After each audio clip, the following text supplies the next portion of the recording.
एकदा माझ्या किचनमध्ये अजून तुमचे प्रश्न आहे माझ्या किचन एडच्या मिक्सर बद्दल.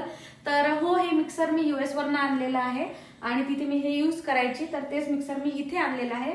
आणि कणिक वगैरे भिजवायसाठी ते खूप सोपं आहे. माझ्यासारख्या ज्या बाया ज्यांना म्हणजे पोळ्या बनवायचा कंटाळा आहे किंवा कणिक भिजवायची कंटाळा आहे त्यांच्यासाठी हे खूप ब्लेसिंग आहे.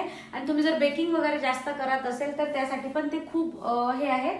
तर हे बघू शकता तुम्ही, याची जी पिन आहे ती US चीच आहे. आणि याच्यासाठी मग आम्ही हे घेतलेलं आहे, कन्व्हर्टर घेतलेलं आहे. हे जे तुम्हाला इथे व्हाईट कलरचं दिसत आहे ते याचं कन्व्हर्टर आहे. ते कन्व्हर्टर आपल्या प्लग मध्ये लावायचं आणि मग हे इथे करून ते असं ते मग चालू करायचं. याच्या वेगवेगळ्या अटॅचमेंट पण आहे माझ्याकडे, पण त्या मी सध्या वापरलेलं नाही आहे. मी परत एकदा सांगते की ज्याला कणिक भिजवायचा कंटाळा येत असेल किंवा तुम्ही बेकिंग जास्त करत असाल तर तुमच्यासाठी kitchen aid mixer is must.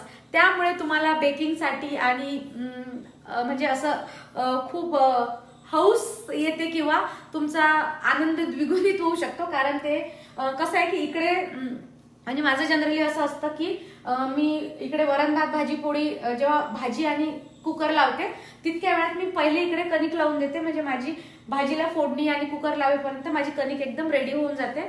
कणिक तुमच्यावर आहे, तुम्हाला कशी भिजवायची आहे, त्यामध्ये वेगवेगळे सेटिंग आहे. त्यामध्ये तुमचं मेजरमेंट तुम्हाला ठरवावं लागते. कोणाला कणिक थोडी नरम लागते, कोणाला कणिक थोडीशी हे लागते. तर ते सगळं आणि सगळ्या प्रकारच्या म्हणजे आपल्याला रोडग्यासाठी बिट्ट्यासाठी जे काही लागणार त्या सगळं तुम्ही त्यामध्ये करू शकता. आणि तशी तर ती रोजच्या उपयोगातली खूप मला तरी उपयोगाची गोष्ट वाटते. आता तो आपला आपला चॉईस आहे.